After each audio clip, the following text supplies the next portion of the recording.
안녕하세요.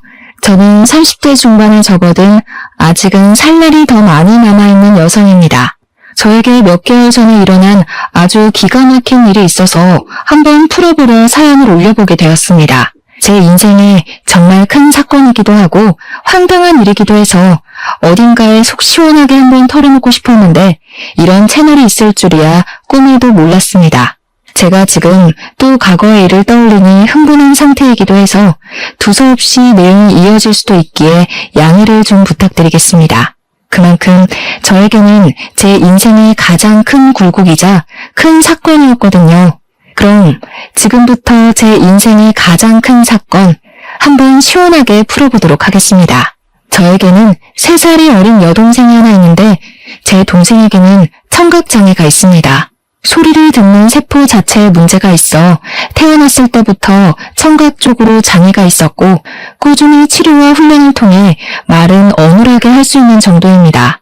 우리 아버지의 사업이 인도네시아 쪽에서 남부럽지 않게 먹고 살 만큼 굴러가고 있었던 덕에 그 비싼 치료를 꾸준히 받을 수 있었습니다. 그래서 제 동생에게 청각장애가 있다는 걸 태어났을 때부터 인지하고 언어 치료와 행동 치료 같은 훈련을 받을 수 있었습니다.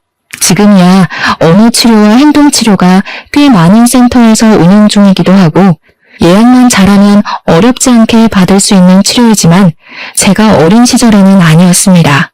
각고의 노력 끝에 선생님을 찾아 만나게 되었고 들리진 않지만 입모양을 보고도 대략적인 대화를 따라올 수 있을 만큼의 훈련을 하게 되었습니다. 저희 가족은 당연히 동생과 함께 수어를 배웠고 집에서는 수어를 통해서 이야기를 하고 있습니다. 기술의 발전으로 인공 와우 수술이라 하여 청각장애가 있는 친구들에게 소리를 듣게 하는 기계도 나와 있긴 하지만 우리 동생은 세포 자체의 문제라 소용이 없다고 하더군요. 몇 번이나 해외로도 국내로도 알아봤지만 수술이 불가하다 하여 가족들은 수화를 하거나 입모양을 크게 벌리며 동생이 알아볼 수 있게 말을 하는 버릇이 있습니다.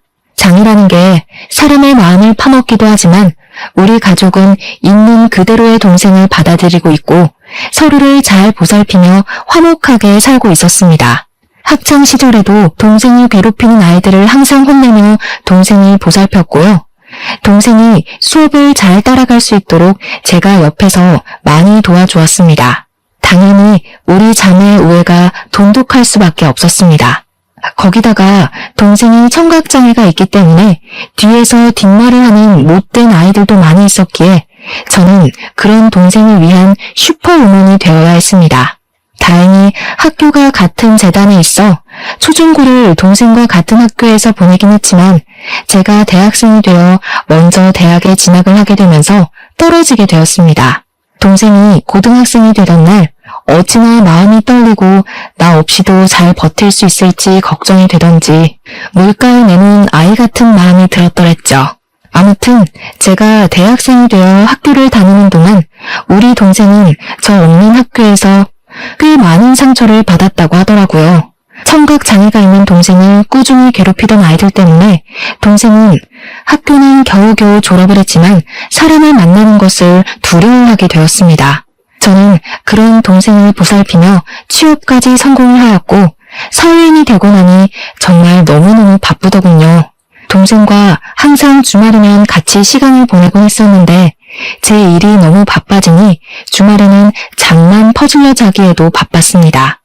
매일같이 이어지는 야근에 초과 업무에 동생이 파김치가 된 저를 보고 주말에 나가 놀자는 말을 하지도 못하더라고요. 저는 매일같이 늘어지는 다크서클을 감추지도 못한 채 집에서 밥 먹고 자고만 반복을 했습니다. 하지만 그런 시간이 반복이 되더라도 저에게 새로운 사랑이 찾아오는 걸 막아내진 못했죠.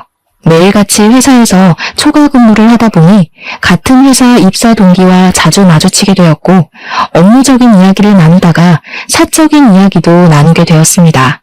서로에게 호감을 가지게 되다가 서서히 눈이 맞아버린 것이었습니다. 당연히 사내연애였기에 회사 사람들 몰래 비밀 연애를 하게 되었습니다. 남자친구가 생겼으니 주말에 데이트를 하러 나가곤 했는데 그때마다 동생에게 이런저런 핑계를 대는 게 미안하기도 했습니다. 그러던 어느 날 동생이 저에게 가고 싶은 카페가 있다고 말을 걸어오더라고요. 남자친구와 데이트를 하느라 동생을 잘 챙기지 못했기에 미안한 마음이 있던 찰나 동생이 가고 싶다던 곳이 제가 남자친구를 만나기로 한 동네와 가깝더라고요. 동생이 마음을 걸려 남자친구에게 넌지시 물어보니까 같이 만나도 좋다는 대답이 돌아왔습니다. 남자친구에게 미리 언지를 해뒀죠. 내 동생에게는 청각장애가 있어서 의사소통이 조금 힘들 수도 있다. 하지만 입모양을 천천히 보여주면 말은 통한다고요. 제 남자친구는 제 동생에게 청각장애가 있다는 걸 몰랐던 터라 조금 놀라기는 했습니다만 자기가 노력해서 의사소통을 해보겠다고 하더라고요. 아무튼 그날 만나서 같이 미술관에 가서 보고 싶었던 전시회 하나를 보고 동생이 먹고 싶어 했던 파스타도 먹고 가보고 싶다고 했던 카페까지 갔습니다. 제 동생이 청각장애로 인해서 새로운 사람 만나는 걸 별로 좋아하지도 않고 소극적인 성격인데도 이상하게 제 남자친구랑은 잘 어울리더라고요. 둘이 취향이 비슷한 건지 짝짝꿍도 잘 맞아서 저 없이도 손짓 발짓 해가면서 대화도 하고 하더라고요. 제 남자친구가 저에게 부탁하지 않고 스스로 대화하려고 노력하는 모습을 보고 조금 달리 보이기 시작했습니다.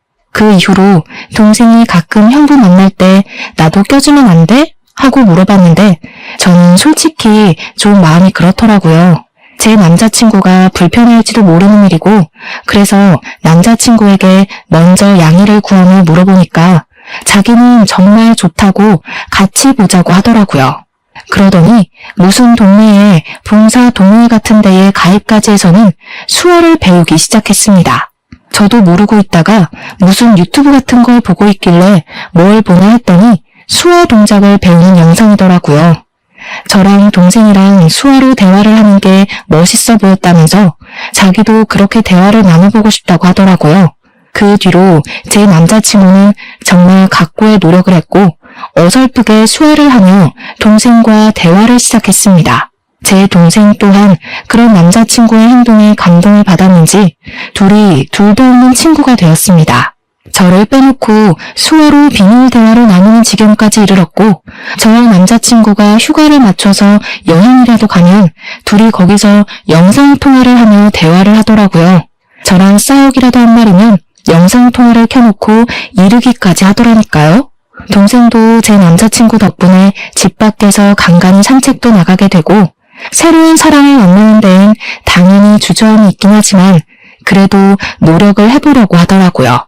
혼자 산책 나가는 건 정말 싫어했거든요.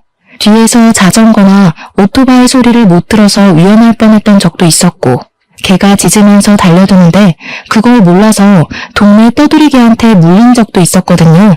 제 동생이 또 사람들에게 받은 상처들도 있었고요.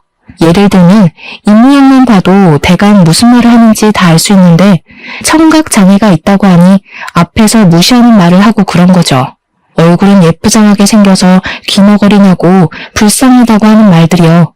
동생이 입모양으로 다 알아볼 수 있으니 자연스럽게 의기소침해지고 소극적인 사람으로 변해버린 거죠. 하지만 제 남자친구가 편견 없이 대해주고 자기를 위해서 수학까지 배우는 노력을 했으니 얼마나 신이 났겠습니까? 거기다가 우리 가족들은 영상통화를 해볼 생각을 하지 않았었는데 남자친구가 나서서 하니까 뭔가 보기가 좋더라고요. 저도 진짜 고마운 마음이 엄청 많이 들었고요. 남자친구가 영업부 특성상 출장이 꽤 많았는데 그럴 때마다 우리 가족 선물도 챙겨오고 했습니다. 동생을 위해서 따로 준비한 선물들을 보면서 어떻게 이 남자를 싫어할 수 있을까 진짜 진국이다 싶었던 거죠. 그렇게 인연을 만나고 나니까 동생이 저에게 넌지시 찔러보더라고요. 언니는 결혼 생각 없어? 이러면서요. 뭐 인연을 만나긴 했지만 제 나이가 30도 되지 않았을 때라 결혼은 벌써 생각하고 싶지 않다고 딱 잘랐죠. 동생이 저한테 약간 정색을 하면서 언니도 내년이면 30이다. 형부는 언니보다 나이도 더 많지 않냐? 하면서 이야기를 하더라고요. 결혼에 대해 진지하게 생각을 좀 해보라며 이야기를 하니까 진짜 그럴 나이가 됐나 싶기도 하고 말이죠. 그 뒤로도 몇 번이나 저에게 결혼 타령을 하니까 진짜 결혼을 해야 하나? 이 사람이랑 하는 게 맞나? 하는 생각으로 넘어가게 되었습니다. 저는 그때까지도 동생이 제 남자친구랑 내통을 해서 둘이 짜고 저를 떠본 거라고는 생각도 못했습니다. 남자친구가 저보다 4살이 연상이었기에 집에서도 슬슬 결혼 이야기가 나오고 있었나 봐요. 남자친구한테 계속 결혼할 여자 없어? 선이라도 알아봐줘? 하면서 집안 어르신들이 이야기를 하니까 제 의견을 한번 들어보고 싶었던 거죠. 저랑 결혼을 하고 싶긴 하지만 제가 아직 29살이고 의중을 모르니까 동생과 함께 짜고 떠본 것이었습니다. 동생이 한 3개월 내내 결혼 노래를 부르니까 한 해가 더 지나고 제 나이 30에 결혼을 한번 해볼까 싶은 마음이 들었습니다. 동생한테 지금 결혼하면 후회하지 않을까? 남자친구가 너무 좋은데 그냥 결혼할까? 하고 이야기를 하니 고개를 막 끄덕이더라고요. 빠른 거 아니라고, 지금 결혼해도 후회하지 않을 거라고, 형부 너무 좋은 사람이라고 하면서요. 둘이 짜고 치는 고스톱이라는 걸 알게 된 건 남자친구가 딱 3주 뒤에 저에게 프로포즈를 해서 알았습니다.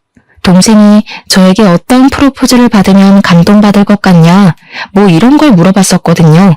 아주 종합 선물 세트로 준비를 했길래 눈치를 못 챌 수가 없었죠.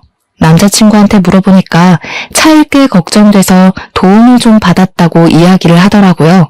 우리 처제가 내 편이라 정말 다행히 하면서 웃는데 그 모습까지 귀여워 보여서 이 남자랑 결혼해도 되겠구나 하는 마음이 들었죠. 프로포즈를 수락하고 우리 집에 인사를 드리러 남자친구가 오기로 했는데 그날 점심부터 동생이 막 부산스럽게 준비를 하더라고요. 형부 될 사람이 정말 좋은 사람이라고 부모님께 막 나서서 이야기를 하는데 그런 애가 아닌데 칭찬을 하니까 부모님도 좀 놀라시고요. 제 동생이 가족 이외의 사람에게 이렇게까지 정을 붙이고 마음을 털어놓은 적이 없는 애라 놀라실 만도 하셨겠죠.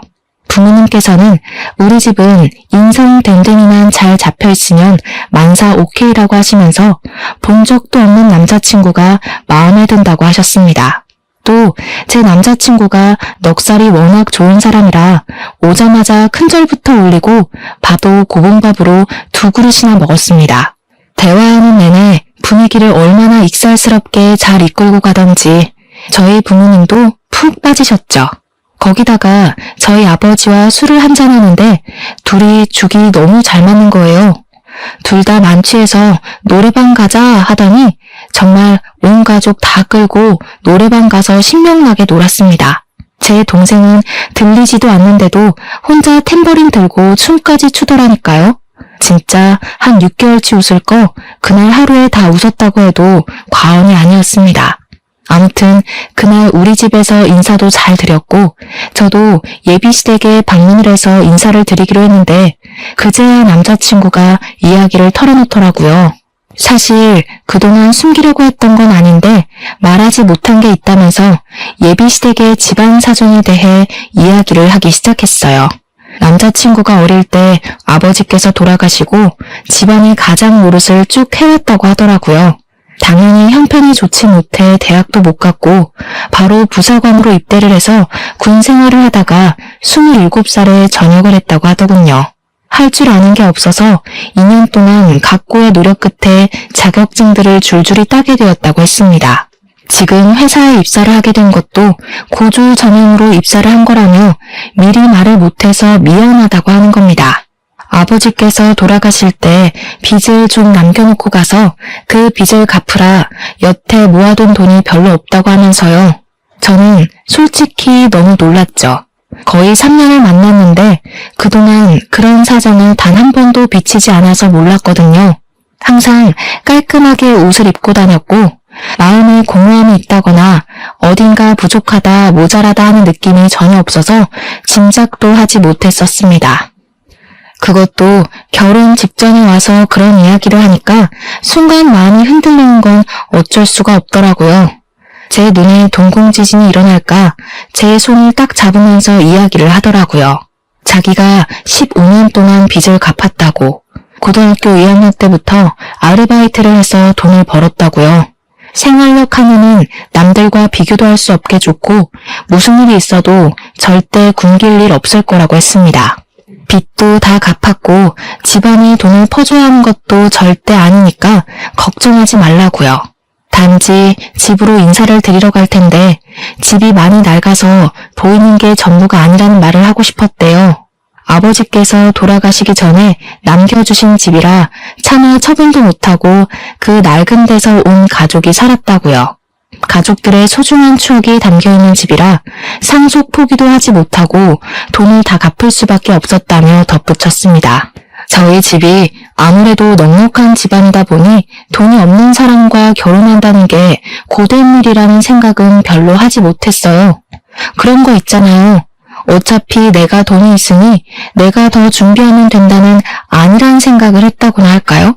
남자친구, 그러니까 예비신랑의 꾸준한 설득 끝에 예비시댁에 방문을 하기로 결정을 내렸습니다.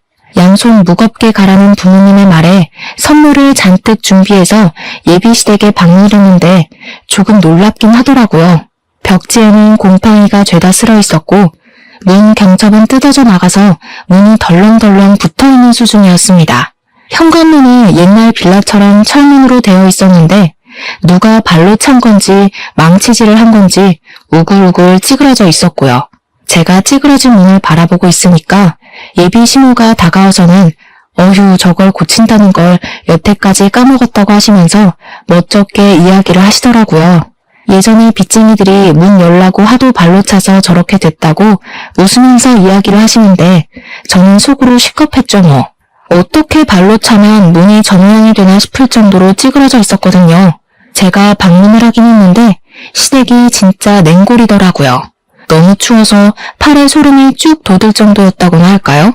제가 약간 으슬으슬해하니까 예비신랑이 예비신우한테 보일러를 좀 떼지 왜 이렇게 집이 춥냐고 한 소리를 했습니다. 그러니 예비신우가 눈을 살짝 흘기면서 동학교야지 무슨 보일러니? 하면서 씻을 때는 잠깐 틀면 된다고 하시더라고요. 저보고 춥냐고 묻더니 집에서 입는 겉옷이 있다고 예비신랑이 군대에서 입었을 법한 깔깔이 같은 걸 하나 쓱 주시더라고요. 저는 집에서 입는 겉옷이 있다는 사실에 2번 놀랐죠. 거기다가 그 옷에서 나는 이상한 쩐내에 3번 놀랐습니다. 쿰쿰하고 뭔가 지린내 같은 쩐내가 나서 도저히 못 입겠다 싶어서 예비 신우에게 돌려드렸어요. 저녁이나 먹자고 하시길래 제가 뭐 도와드릴 건 없나 하고 기웃기웃하니까 예비 신랑이 앉아있으라고 하대요.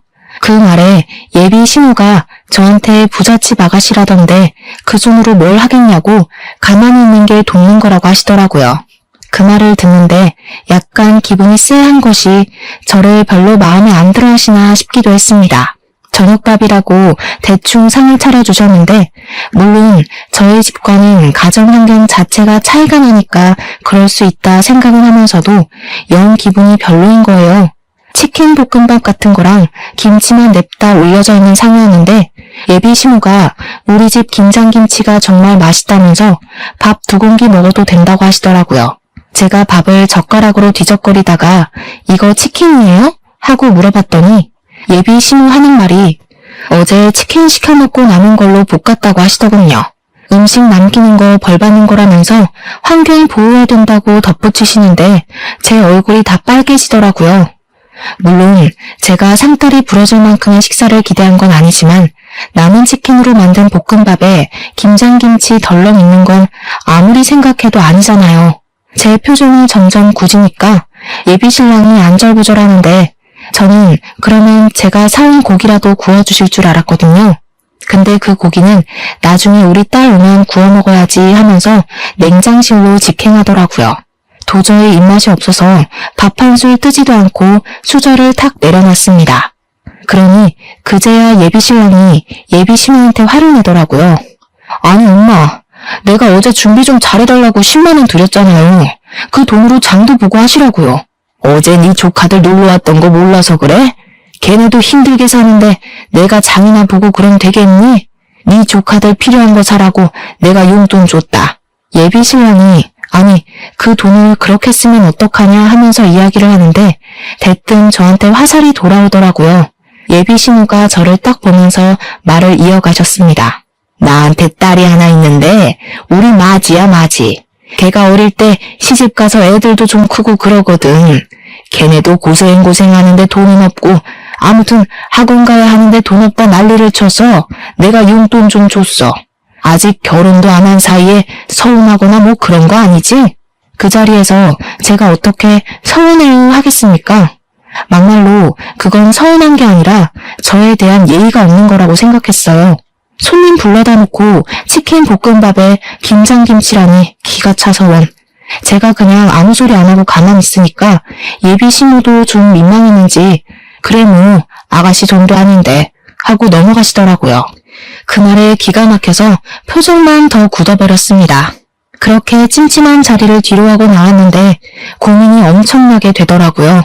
우리 집에서는 이만한 남자 없다, 빨리 결혼해라 하는데 시댁 분위기는 세상에서 가장 구질구질한 느낌이고 그런데 또 한편으로는 결혼해서 시댁 식구들 만나봐야 1년에 몇 번이나 보겠나 싶기도 하고 그래서 결혼 준비를 시작하게 되었습니다. 이제 와서 결혼 못하겠다, 너랑 나랑 집안 차이가 너무 심하다 하기에는 시간이 너무 흘러버린 탓도 있었고요. 결혼을 하기로 하고 청첩장도 다 찍고 집을 구하러 다니는데 신혼부부 전세자금 대출 이자율이 생각보다 너무 높았습니다.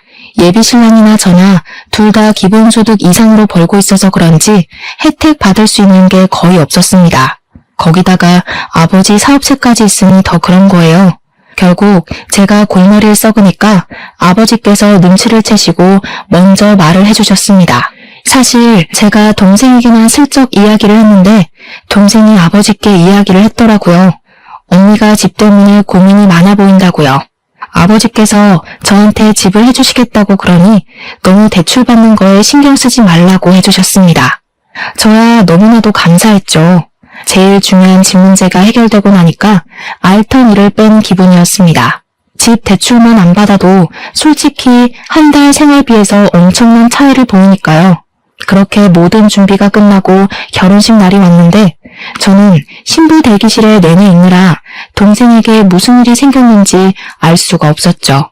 근데 신부 대기실에 찾아온 동생의 낯빛이 너무 안 좋더라고요. 그래서 무슨 일 있었냐고 물어보니까 동생이 고개를 절레절레 젓더라고요. 근데 이 언니들의 감이라는 게 있으니까 동생에게 뭔가 있는데 숨기고 있다는 느낌을 세게 받았습니다. 저한테 결혼식 잘하라고 수어로 말을 하길래 저도 알겠다고 대답을 하고 있는데 신우가 신부 대기실에 들어오더라고요. 저희 자매가 수어로 이야기를 하고 있으니까 갑자기 어머 하더니 옳게 지금 동생 장에 있는 거 티내는 거야? 하더라고요. 순간 내가 무슨 말을 들은 건지 싶어서 신우한테 지금 뭐라고 했냐고 되물었더니 인상을 팍팍 쓰더라고요. 우리 동생이 그 찰나에 어깨를 움츠리는 걸 보고 이 망할 신우가 내 동생한테 뭔 짓을 했나 싶었습니다. 제가 빤히 신우 얼굴을 보고 있으니까 신우가 하는 말이 결혼식 입구 앞에서 사돈어른이랑 사돈처녀가 수어로 대화를 하더라고 하면서 운을 뗐어요. 그런데 자기 쪽 친척이 신부네 집안에 벙어리가 있냐고 물어봤다면서 그래서 벙어리가 아니라 기모거리라고 했다고 이야기를 하는 겁니다. 순간 심장이 벌렁벌렁하면서 화가 엄청나게 나더라고요. 근데 신우가 거기서 멈추지 않고 선을 넘더라고요. 자기네 친척이 그런 거 다 유전병 아니냐고 물어봤다면서 동생이 장손인데 하자 있는 집에 장가 보내는 거 아니냐고 난리를 쳐서 자기가 곤란했다고 하더라고요. 우리 동생이 아무리 못 듣는다고 해도 눈치라는 게 빤히 있는데 입모양만 보고 대충 무슨 이야기인지 알아차린 것 같더라고요. 고개를 푹 숙이고 훌쩍거리는데 그 상황에서 열이 안 받을 언니가 어디 있겠습니까? 웨딩드레스를 입고 있다는 것도 까먹고 벌떡 일어나서 신우 머리채를 확 잡아버렸죠. 그러니까 도우미로 와주신 이모님이며 옆에 있던 제 친구들이며 놀래서 저랑 신우를 막 말리고 뜯어놨습니다. 제가 씩씩거리면서 머리가 다 헝클어진 신우를 향해 소리를 질렀습니다. 지금 그게 내 앞에서 할 말이에요? 유전병이 어쩌고 어째? 지금 말 다 했어? 결혼식장에 와서 축하해주기 바쁠 텐데 별 걱정을 다 하네 진짜. 나 기분 나빠서 결혼식 못하겠으니까 당장 가서 결혼식 취소됐다고 해요. 그러니 신우가 화들짝 놀라서 아니 뭐 그렇게까지 말을 하고 그러냐고 제 동생한테 어우 내가 미안해 하는 거예요. 그 형식적인 사과에 화가 나서 지금 신우가 한 짓을 생각해보라고 내가 이 결혼식을 내 발로 들어가게 생겼냐고 하면서 소리를 질렀죠. 제가 신우 머리채를 잡았다는 게 신랑 귀에도 들어갔는지 신랑이 막 뛰어들어오면서 무슨 일이야? 왜 그래? 하더라고요. 도저히 분이 풀리지가 않아서 너네 친척들이며 너네 누나며 할 것 없이 내 동생 보고 기먹어리니 벙어리니 유전병이니 정신 나간 소리 하더라 했습니다. 내가 지금 이 말을 듣고도 결혼식장에 들어가는 게 맞겠냐고 나 결혼 안 하겠다고 하니까 신랑이 신우 째려보면서 누나 하더라고요. 어떻게 사람이 그런 소리를 아무렇지 않게 하냐고 신우가 내 눈앞에 있으면 결혼식 안 하겠다고 했죠. 그 말에 신우가 놀래서 지금 동생 결혼식장에서 자기를 쫓아내는 거냐고 그런 말도 못해? 내가 못할 말 했어? 하길래 또 열받아서 성큼성큼 갔어요. 머리채를 쥐어잡으려고 하니까 신우가 놀래서 피하더라고요. 신랑이 신우 보고 동생 결혼식 망하게 생겼는데 자존심 부릴 일이 남았냐면서 신우를 쫓아냈습니다. 진짜로 신우는 저희 결혼식장에 못 들어왔어요. 제가 신우 있으면 결혼 안 하겠다고 하고 대기실에 눌러 앉아버렸거든요. 신우 쫓아낸 거 확인하고 나서야 식이 시작이 되었고 찜찜한 마음은 그대로 제가 떠안게 되었죠 뭐. 결혼식이 끝나고 신혼여행길에 오르는데 제가 기분이 영 안 풀려서 동생한테 이야기를 했어요. 절대로 그런 이야기에 마음 쓰지 말라고. 못 배워먹은 인간들이 하는 말 귀담아 듣지 말라고 했죠. 그러고 비행기를 탔는데 남편이 저한테 그러는 거예요. 못 배워먹은 인간들이라고 한 거 사과하라고요. 제 남편이 대학을 못 나왔다고 했잖아요. 그래서 그런지 공부에 대한 자격지심을 좀 부리긴 했어요. 고졸 전형이랑 대졸 전형이랑 연봉 차이가 좀 있거든요. 남편이 영역부라 실적은 괜찮은데 기본급에서 차이가 나니까 대졸 전형자들이랑 크게 월급 차이가 나지 않았거든요. 거기다가 공부를 못해서 대학을 못 간 게 아니라 돈이 없어서 못 간 것이니 그럴 만도 했죠. 하지만 저도 제 동생이 그런 모욕을 당했는데 자존심이 있죠. 어떻게 냅다 사과를 하겠습니까? 저도 의견을 굽히지 않았고 사과는 못하겠다고 했습니다. 둘 다 자존심을 부리다가 신혼여행 가는 비행기 안에서 12시간 내내 아무 말도 안 하고 있었다니까요. 도착해서도 냉기만 폴폴 풍기다가 사과를 안 하면 같이 안 다니겠다고 먼저 선수를 치더라고요. 저도 굽히기 싫어서 너랑 안 다니겠다고 하고는 관광도 따로 다녔습니다. 혼자 며칠을 지내다가 결국 마지막 날이 되고 나서야 타협을 하게 되었죠. 사과를 하거나 그런 건 아니었고 서로 잘못한 거고 서로 기분 나쁜 상태니까 조심하자고 대충 뭐 휴전 정도만 한 거죠. 근데 둘 다 서로의 가족에 대해 그렇게 말한 게 앙금으로 남아서 혼인신고를 원래 신혼여행 다녀오면 바로 하기로 했었는데 조금 미루기로 했어요. 남편도 제가 꿋꿋하게 사과를 하지 않고 자존심을 부리니 혼인신고를 미루는데 동의하더라고요. 보통은 신혼여행이 다녀오면 시댁과 친정 인사를 드리러 가잖아요. 근데 결혼식 날 그런 소동이 있었는데 시댁 인간들 얼굴이 보고 싶었겠습니까? 남편도 뭐 저랑 별반 다르지 않은 것 같았고요. 그냥 일이 바빠서 인사드리러 갈 시간이 없다고 대충 둘러대고는 저는 우리 집으로 남편은 시댁으로 각자 가서 선물 줄 거 주고 돌아왔습니다. 끼를 볶아도 시원치 않은 신혼 기간에 서로 서먹서먹해진 거죠. 연애할 때도 이렇게 싸워본 적이 없었기에 저희는 어떻게 풀어야 할지 방법도 모르고 있었습니다. 그렇게 한 달이라는 시간이 좀 지났을까? 신우가 갑자기 할 이야기가 있다면서 시댁으로 오라고 부르더라고요. 그 곰팡이 쓸어있는 냉골 같은 집에 갈 생각을 하니까 너무너무 싫었지만 피하는 것도 하루 이틀이지 불렀는데 가야죠. 퇴근하고 남편이랑 같이 찾아가니까 신우가 그러더라고요. 얘, 너네 집 말이다. 아무리 사돈어른이 해줬다고 해도 그렇지 어떻게 부부간에 정도 없이 딱 네 명의로 했니? 저희 아버지께서 제 결혼 선물로 해주신 건데 당연히 제 명이죠?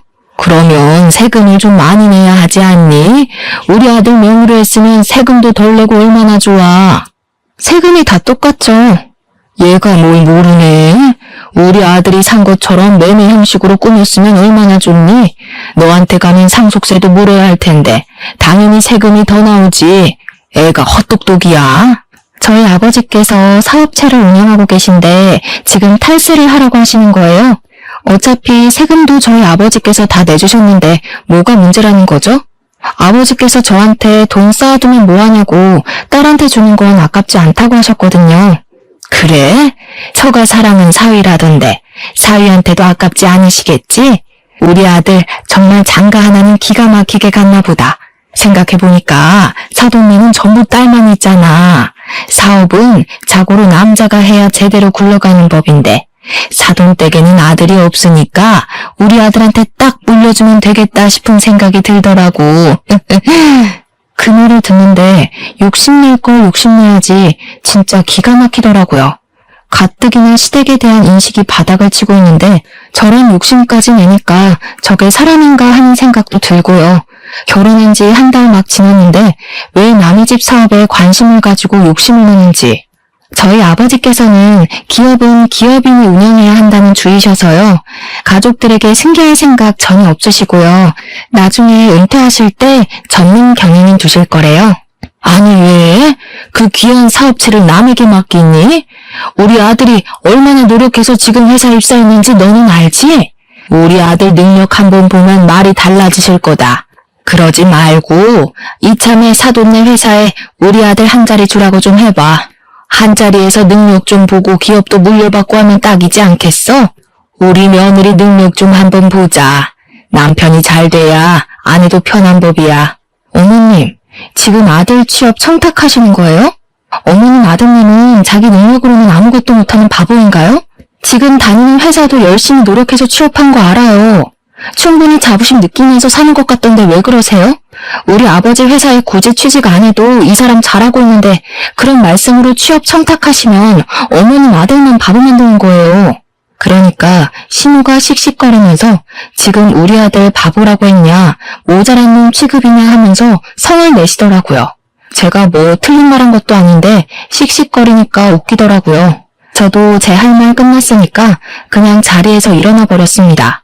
그 자리에 더 앉아있어 봐야 얼굴 붉힐 놈만 남은 것 같고 이런 취업 청탁이 영 듣고 싶지도 않았고요. 결혼했다고 우리 아버지 사업체까지 자기 몫으로 만들어버리려고 하는 파렴치한 신우 앞에서 하하호호 웃으면서 밥까지 먹었다가는 체할 것 같았거든요. 그래서 가방 들고 나오니까 남편이 뒤따라 나오더니 제 팔을 확 잡아채는데 그 힘이 너무 세서 팔이 빠지는 줄 알았습니다. 제가 당황한 나머지 악소리를 내면서 지금 뭐 하는 거냐고 힘자랑하냐고 한마디 했죠. 그러니까 신우가 저를 보면서 혀를 끌끌 차면서 왜 따박따박 신우한테 말대답을 하거든하면서 한 소리 하는 거예요. 남편은 눈을 크게 뜨고 제가 하는 행동이 잘못됐다는 식으로 바라보고 있고 신우는 뒤에서 구시렁거리고 이것들이 죄다 한패인가 본색을 벌써 드러내는 건가 막 온갖 잡생각들이 머릿속에서 춤을 추더라고요. 제가 못할 만한 것도 아니고 왜 남편 몫이 아닌데 자꾸 욕심을 내는 거냐고 했습니다. 그러니까 남편이 하는 말이 자기가 욕심낸 것도 아니고 아들이 잘 됐으면 하는 부모의 마음인 걸 모르냐고 하더라고요. 제가 아무 소리 안 하니까 남편이 먼저 됐다 됐어. 너랑 무슨 이야기를 하냐? 하면서 말을 끝내더라고요. 지금 누가 할 소리를 하는 건지. 연애할 때는 그런 내색 한 번 없더니 결혼하니까 돌변하는 게 무섭더라고요. 이 인간이 결혼하고 나서 진짜 우리 아빠 사업체에 한자리 하고 싶었던 건가 싶어서 소름이 쫙 돋았습니다. 그렇게 냉전이 지속되니까 하루하루 지쳐가면서 내가 왜 이 사람이랑 살아야 하나 싶더라고요. 어차피 혼인신고도 안 했는데 그냥 헤어질까 하는 찰나에 동생에게서 연락이 왔습니다. 자기가 아버지 회사에 출근을 하게 됐다고. 형부 덕분에 기운도 차렸고 새로운 걸 해보고 싶은 마음에 컴퓨터 학원을 다니면서 어대 자격증을 땄대요. 정정당당하게 이력서 넣고 면접 보고 합격해서 출근하게 되었다고 하는데 마음이 다 뭉클하더라고요. 그런 와중에 남편이 저에게 화해 제스처를 보냈고 언제까지 이렇게 말없이 살 거냐고 숨이 막힌다고 하더라고요. 그러면서 서로 오해가 있는 걸 풀었으면 좋겠다고 주말에 같이 캠핑 카라반 같은 걸 예약했다고 거기나 놀러 가자고 하더라고요. 또 남편이 먼저 손을 내미니까 그러자 싶어서 주말에 마트에 가서 장을 보고 카라반에 가기로 했습니다. 원래 캠핑의 묘미는 고기를 구워 먹는 거니까 장을 보는데 남편이 고기를 무슨 2근을 사는 거예요. 둘이 먹을 건데 뭐 이렇게 많이 사는 거냐 하는데 소고기 먹을까? 하면서 한우 비싼 걸 잡더라고요. 원래 캠핑의 묘미는 삼겹의 목살이다 하면서 돼지고기로 골랐죠. 소고기는 숯불에 다 늘어붙거든요. 남편이 너무 과하게 사길래 말리다가 포기하고 장을 봐서 캠핑 카라반으로 갔는데 참나 거기 신우가 떡하니 와있대요. 저 보자마자 장 많이 봐왔냐고 하는데 진짜 욕이 나오더라고요.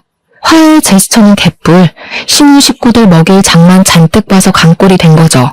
진짜 떨떠름하게 바비큐 준비해서 술까지 차리고 고기를 굽기 시작했는데 제가 아무것도 안 하고 가만히 있었어요.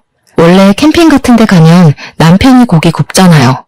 제가 상까지 차렸는데 고기까지 구워야 하나 싶었던 거죠. 근데 그걸 보더니 신우가 저한테 공주님이 따로 없다고 비꼬대요. 일부러 못 들은 척하고 무시했죠. 그러니까 신우가 뭐라는 줄 아세요?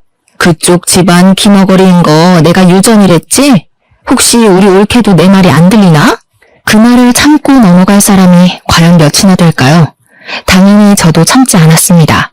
결혼식 날 머리 뜯긴 게 부족했나 봐요. 그 주둥아리로 지금 뭐라고 하신 거예요? 뭐? 주둥아리? 제정신이냐? 너 우리 누나한테 그게 무슨 말버릇이야? 올케, 집 좀 산다고 내 동생 너무 무시하는 거 아니야? 고기는 여자가 구워야지. 그리고 소고기도 아니고 삼겹살이 뭐니? 격 떨어지게. 그런데 더 짜증나는 건 심이부였어요. 옆에서 살살 부추기면서 하는 말이 장모님이 그러던데 취업시켜달라던 건 무시하고 기머거리 동생만 취직했다며?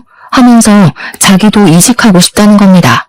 만년 과장으로 살 수는 없고 어디 이사나 전무자리 좋은 데 있으면 자기랑 저희 남편 취업 좀 시켜달라고요. 열이 뻗쳐서 말로 싸우기를 포기하고 상했던 돼지고기 2근을 전부 심해부 신우 남편의 얼굴을 향해 던졌습니다.